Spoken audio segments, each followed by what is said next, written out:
Hi, fourth graders. I'm so excited that I get to share with you one of my favorite books.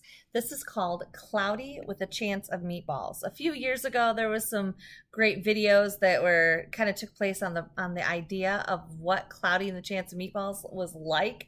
But this story is just a little bit different. And since you're so familiar with this story, you probably, with some of the parts of it anyways, you probably will be able to easily tell some of the story elements.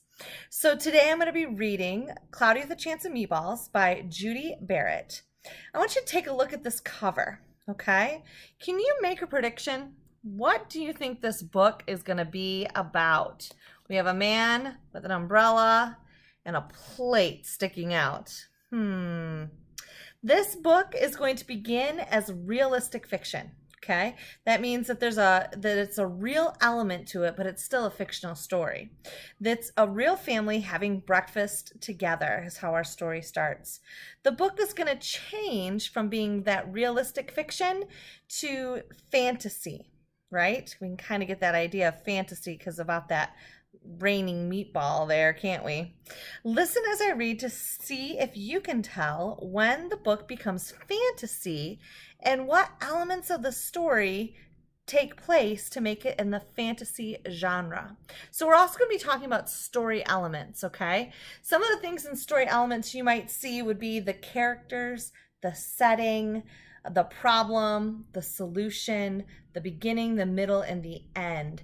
You're going to see a second video going through the characteristics, the story characteristics, all about Cloudy with a Chance of Meatballs later this week. So I hope you enjoy this, and we're going to get started. Okay, Cloudy with a Chance of Meatballs. We were all sitting around the big kitchen table. It was Saturday morning, pancake morning. Mom was squeezing oranges for juice. Henry and I were betting on how many pancakes we could each eat. And Grandpa was doing the flipping. Did you hear all those characters that were listed in that very first paragraph? How many did you come up with? Did you think of Grandpa? Mom? Did you think of Henry? And I. Who is I in this story? This is an example of a personal narrative. The character is telling the story from their point of view. So the character is I, not Henry, but I in the story. And here he's flipping pancakes. You can see all those characters, can't you? Grandpa, Mom, Henry, I. Seconds later, something flew through the air and headed toward the kitchen ceiling. And it landed right on Henry. After we realized that the flying object was only a pancake, we all laughed, and even Grandpa laughed. Breakfast continued quite uneventfully. All the other pancakes landed in the pan, and all of them were eaten. Even the one that landed on Henry. Did you hear that word, uneventfully? What do you think that means? It's kind of strange that they had a pancake flying through the air, right? Well, nothing else was very strange in that whole setting, was it? And so since there was nothing else that was going on that was strange, that's what uneventful means.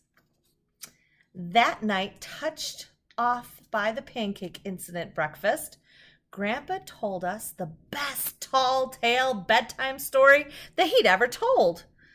Across the ocean, over lots of huge bumpy mountains, across 3 hot deserts and 1 smaller ocean, there lay a tiny town of chew and swallow. A tall tale. I wonder what a tall tale means. Do you know? Well, it is actually a fictional story that's been exaggerated, and it originated by some American pioneers sometimes. And they used to tell stories around campfires. Did you ever like to tell stories about campfires? Here's some of the pictures. That tall mountain. And there's Grandpa telling his tall tale. All right. In most ways, it was very much like any other tiny town. It had a main street lined with stores, houses with trees and gardens around them, a schoolhouse about 300 people, and some assorted cats and dogs. But there were no food stores in the town of Chew and Swallow. They didn't need any. The sky supplied all the food they could possibly want. The only thing that was really different about Chew and Swallow was the weather. It came 3 times a day, at breakfast, lunch, and dinner. Everything that everyone ate came from the sky. So that weather changes pretty frequently, doesn't it? Huh. Does our weather change a lot? In Michigan, it sure does, doesn't it? Whatever the weather served, that was what they ate. But it never rained rain. It never snowed snow. And it never blew just wind. It rained things like soup and juice. It snowed mashed potatoes and green peas. And sometimes the wind blew in storms of hamburgers. A little different than what we see in Adrian, isn't it? The people could watch the weather report on television in the morning, and they would even hear a prediction for the next day's food. When the townspeople went outside, they carried their plates, cups, glasses, forks, spoons, knives, and napkins with them. That way, they would always be prepared for any kind of weather. If there were leftovers, and there usually were, the people took them home and put them in their refrigerators in case they got hungry in between meals. Does our weather report help us prepare sometimes for our weather? I think it does. Is it that much different than Chew and Swallow?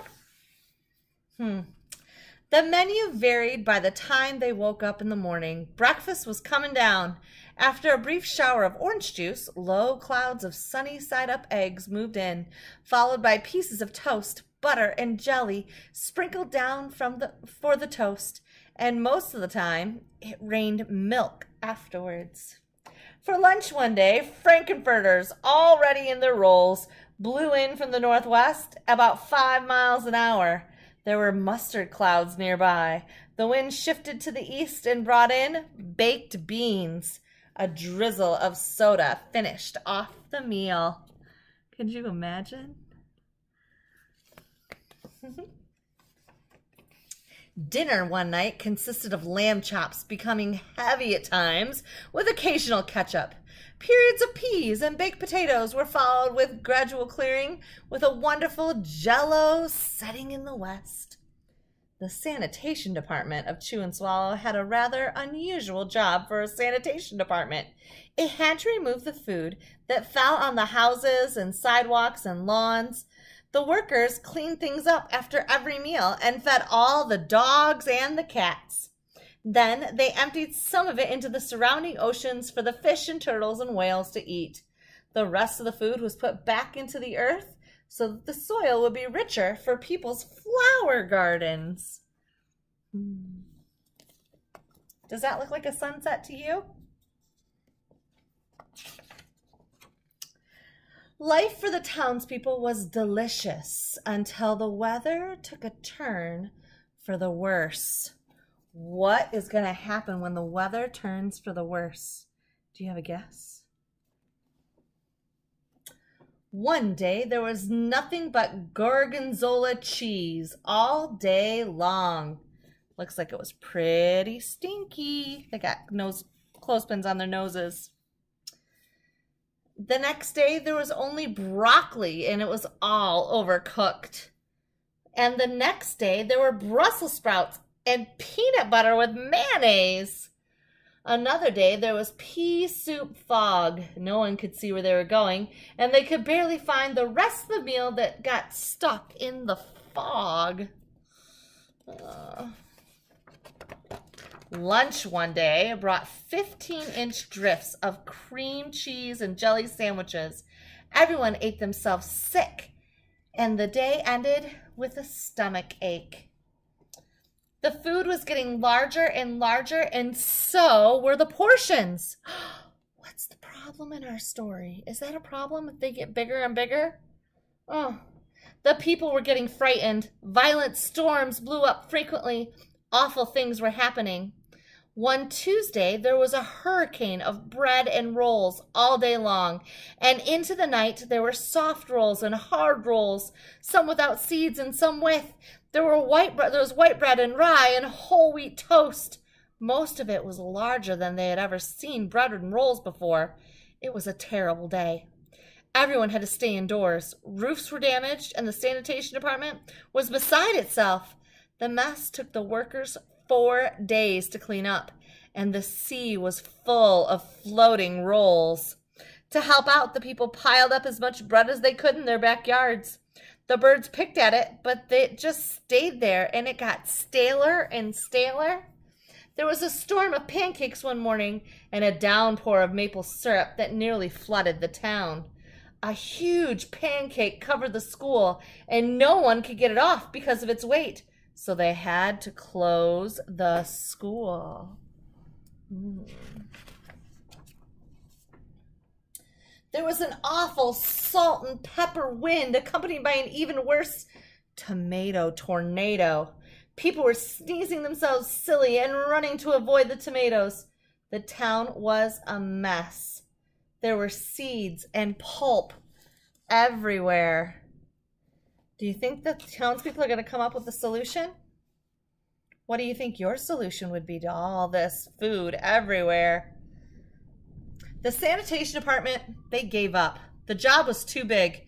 Everyone feared for their lives. They couldn't go outside most of the time. Many houses had been badly damaged by giant meatballs. Stores were boarded up, and there was no more school for children. So a decision was made to abandon the town of Chew and Swallow. It was a matter of survival. Do you think this is a good solution, that they're just going to abandon the town? The people glued together the giant pieces of stale bread sandwich style with peanut butter, took the absolute necessities with them, and set sail on their rafts for a new land. They have cheese as their sail there.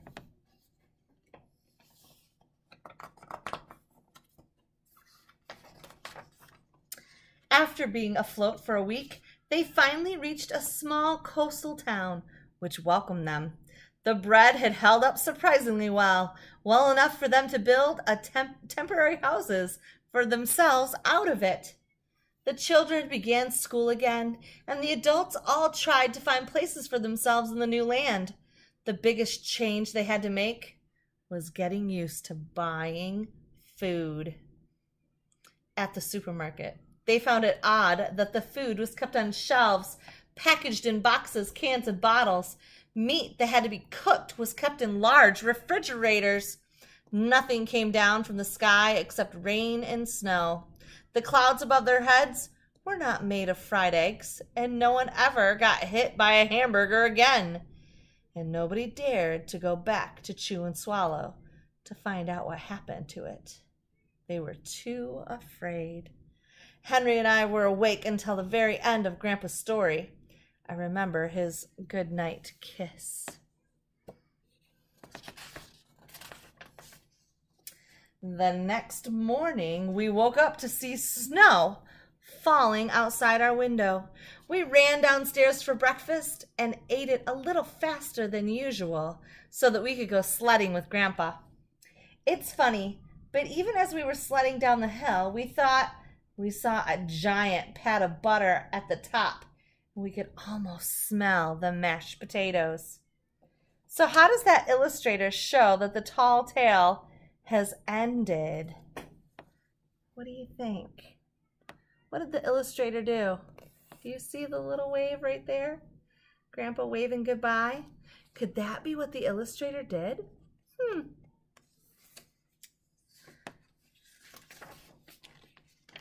The end. So that was the end of our story. Did you see how this could be fantasy? Did you see how we changed our genre into that element of make-believe, where they didn't really slide down the mountain of mashed potatoes, did they? It was snow. But that's how they changed. That was one example of how they changed from realistic fiction to fantasy. I hope you enjoyed our story. Tomorrow we're going to see a little worksheet that's going to tell a little bit more about those story elements. So make sure that you get a chance to review this and listen again. Have a great one, you guys.